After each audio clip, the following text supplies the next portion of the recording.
केंद्रीय मंत्री ज्योतिरादित्य सिंधिया के नेतृत्व में कांग्रेस के खाली होने का सिलसिला जारी है। पहले कई सारे विधायकों ने पंजे का साथ छोड़ा तो अब धीरे धीरे कांग्रेस के कई कार्यकर्ता कमल थामकर चलने को तैयार हैं।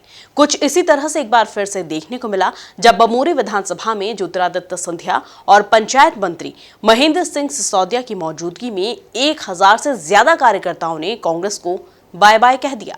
देखिए हमारी यह रिपोर्ट।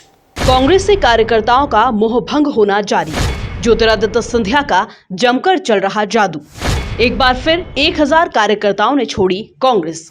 मंत्री महेंद्र सिंह सिसोदिया भी रहे मौके पर मौजूद। ग्वालियर चंबल में केंद्रीय मंत्री ज्योतिरादित्य सिंधिया का जादू सिर चढ़कर बोल रहा है। खासकर कांग्रेसियों में तो यह इस कदर हावी हो रहा है कि वो कांग्रेस पार्टी को लगातार नमस्ते बोलकर सिंधिया की शरण में पहुंच रहे हैं, क्योंकि ज्योतिरादित्य सिंधिया की बीजेपी में आने के बाद की छवि को हर कोई पसंद कर रहा है, क्योंकि अब वो महाराज कम और भाई साहब ज्यादा नजर आ रहे हैं।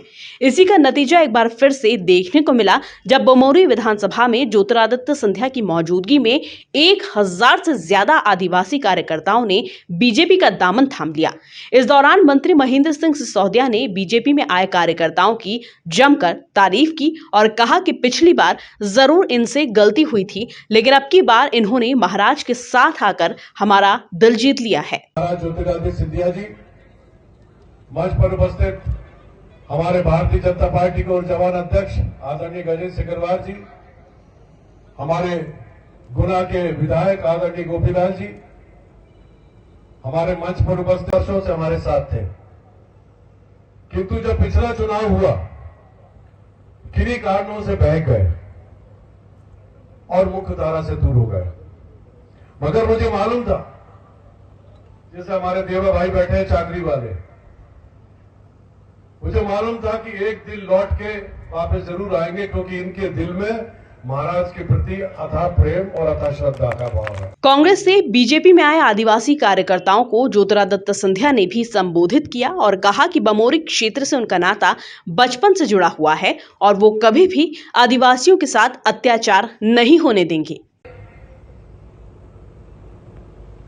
इस बामोरी क्षेत्र में 6 और 7 साल की उम्र से मैं घूमा हूं। यहां के जंगलों में, यहां के पहाड़ों में, तो ये क्षेत्र मेरे रग रग में है। और जब जिम्मेदारी आप लोगों ने मुझे दी आपके विकास की, आपके संरक्षण की, आपकी प्रगति की, मैंने ये निश्चय किया कि कभी भी मैं अपने भील, भिलाला, बरेला, सहरिया हमारे समाज के साथ अन्याय नहीं होने दूंगा और विकास और प्रगति करूंगा। ज्योतिरादित्य सिंधिया ने इस दौरान अपने घराने का भी जिक्र किया और उन्होंने बताया कि उनका परिवार शुरू से ही आदिवासियों का हितैषी रहा है।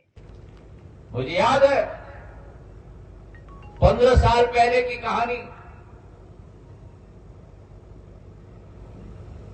जब एक वन विभाग का रेंजर आया था